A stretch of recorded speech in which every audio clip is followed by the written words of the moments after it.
I had moved to Europe, Maria Teresa and I, in 1994 from Mexico, and I did a show in Brussels, in Antwerp, with Micheline Schweitzer, and then Mario Teixeira da Silva asked me if I would do a show here. So we came and stayed more than a month in Lisbon, and I was at the time, just by coincidence, reading a book by José Saramago, The Death of Ricardo, Reis, reading it in English. And I loved this book so much that I asked Saramago if I could use it in this idea.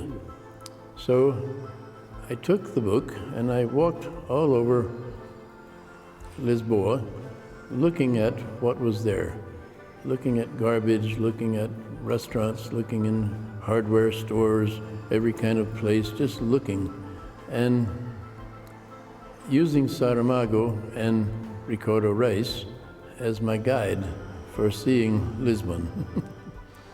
I was struck as I was reading the book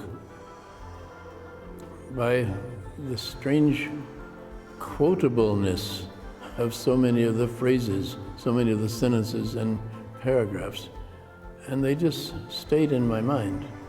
And then I thought, what can I do with this book?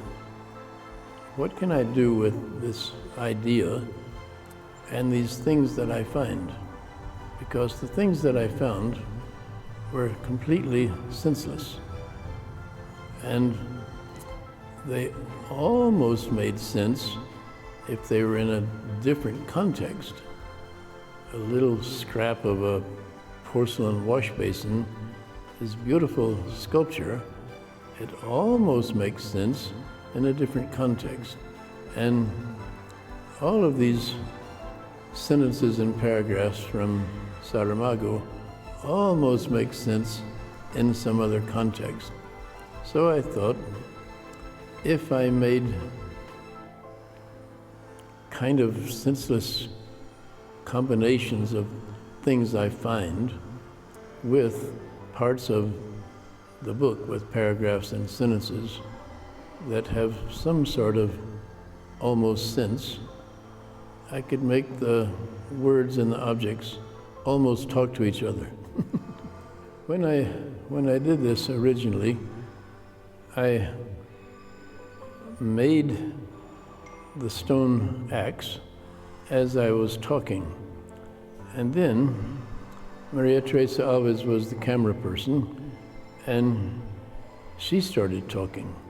So it was her text and my text, my speech, both. And as she started talking, she was talking about things that had nothing to do with the facts at hand, just things, personal things about her life, really strange, esoteric stuff. And then I did a kind of Zen movement and turned around quickly with my axe that I had just finished and completed the porcelain wash basin.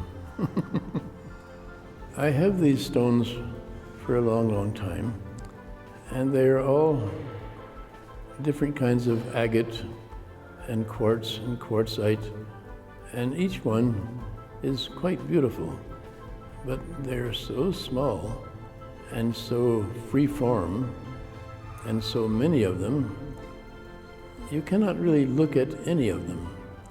And when you look at the entirety, you don't see a pattern. You don't know what you're seeing, I hope.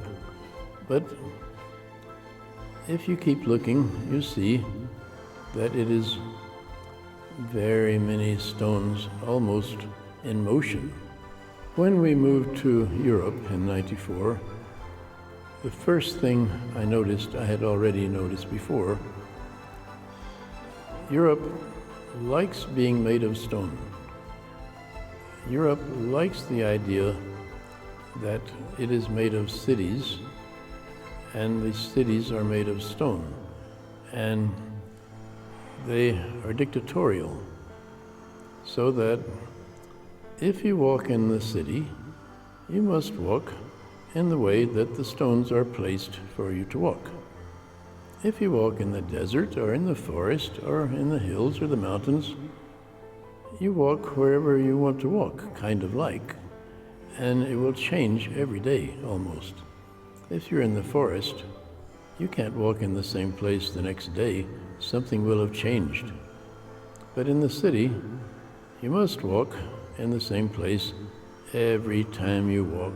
I try to keep metaphor out of artwork simply because it limits the artwork too much. It works well with language, and I think language comes from metaphor. Our thought processes, linguistic thought processes come from metaphor.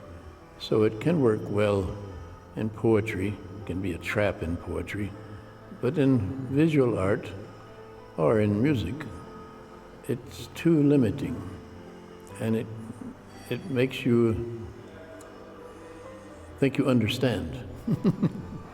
And for me, this is not good for art. I do not understand what I'm doing, and I certainly don't want anyone else to understand what I'm doing. I want people to be confused.